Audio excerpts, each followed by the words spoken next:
if we think about the women in Muhammad's life, his mother, as I said, dies when he's quite young.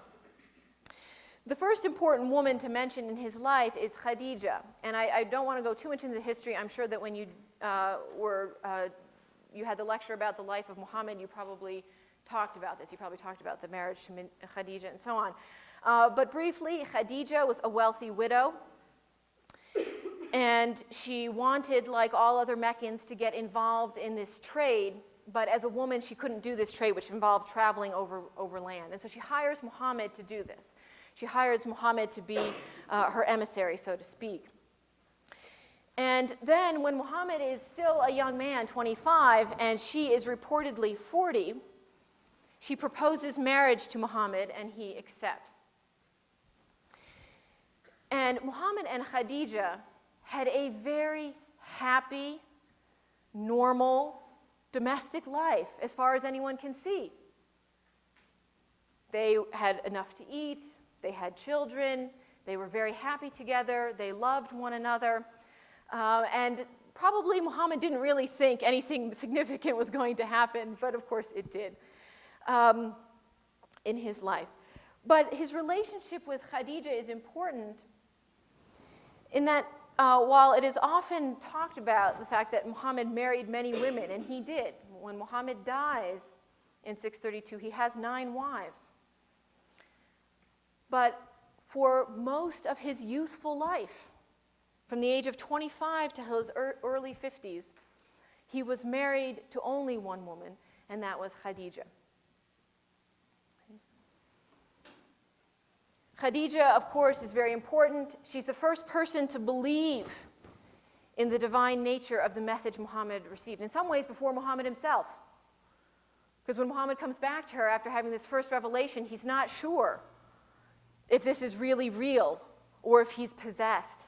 He fears this. He might be possessed. And Khadijah says, no, I know you. It's not possible. So she is a strong force behind him that gives him strength. And when she dies in 619, it is really a tremendous loss for him, a tremendously painful loss.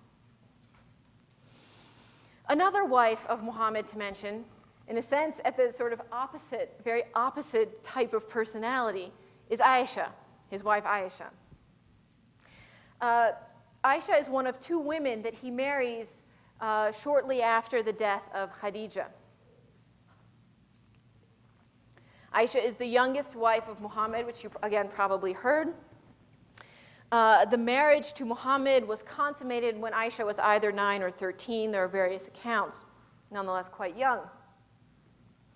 She was the daughter of one of Muhammad's oldest friends and companions, one of the earliest converts to Islam, the earliest adult male convert to Islam, Abu Bakr, who becomes the first caliph.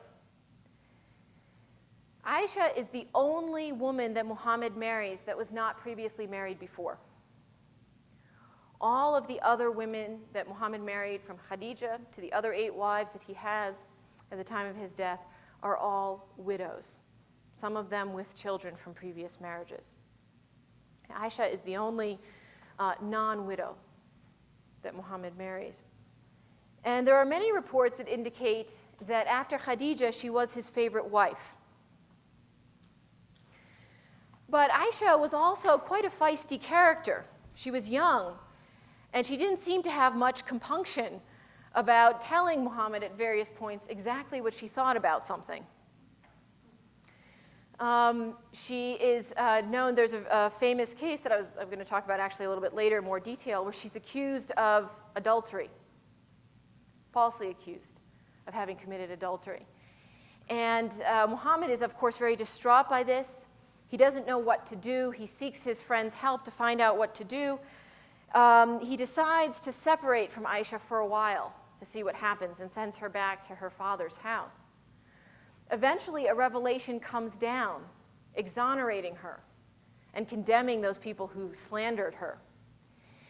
And Muhammad is thrilled, and he runs to her father's house, and he says, Ayesha, Ayesha, I just received this revelation.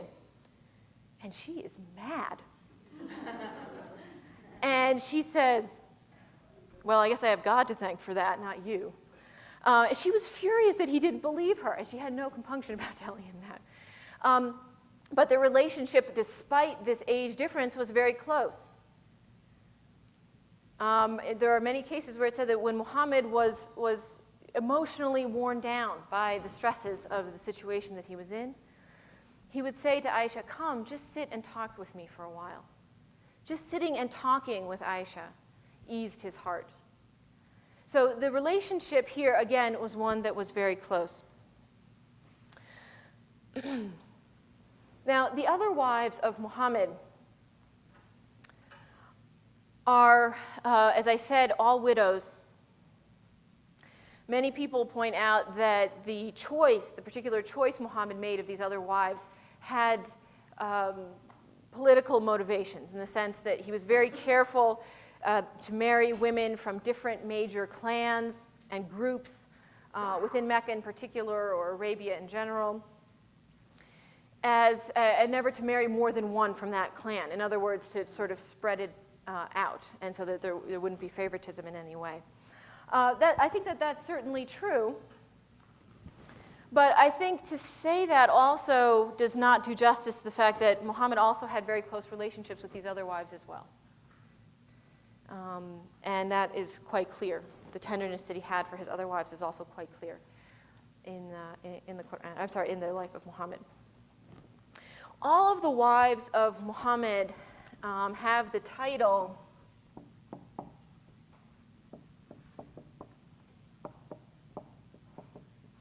Mothers of the Believers, or Ummul Momineen. They were all considered very important. They were, those who were still alive after Muhammad's death, were sources of authority, especially Ayesha. Because these were women who lived with him. These were women with whom he shared a house. If people wanted to know something about what Muhammad did in his house, or things that he said in very private conversations, they turned to the wives of Muhammad for advice. Some people say that as much as half of the legal rulings that one has in Islam, especially regarding these kinds of personal issues, have their source in Ayesha. Ayesha, of course, was very young even when Muhammad died, so she lived for quite a while afterward and could continue to relate these traditions. There is one tradition that was related by a companion of Muhammad, which he attributes to Muhammad, which says that if dogs, donkeys, or women pass in front of a man when he is praying, that it invalidates his prayer. And when Ayesha heard this, she was furious. She said, first of all, I'm not in a category with dogs and donkeys. And secondly, when Muhammad and I would pray together, or when he would pray, he would get up to pray. Our house was so small that he would stand up to pray, and I would have my legs stretched out in front of him. And then when he would go to make the sujood and bow all the way down to the ground, I'd have to pull my legs up so he could come down, and then I'd stretch them back out again.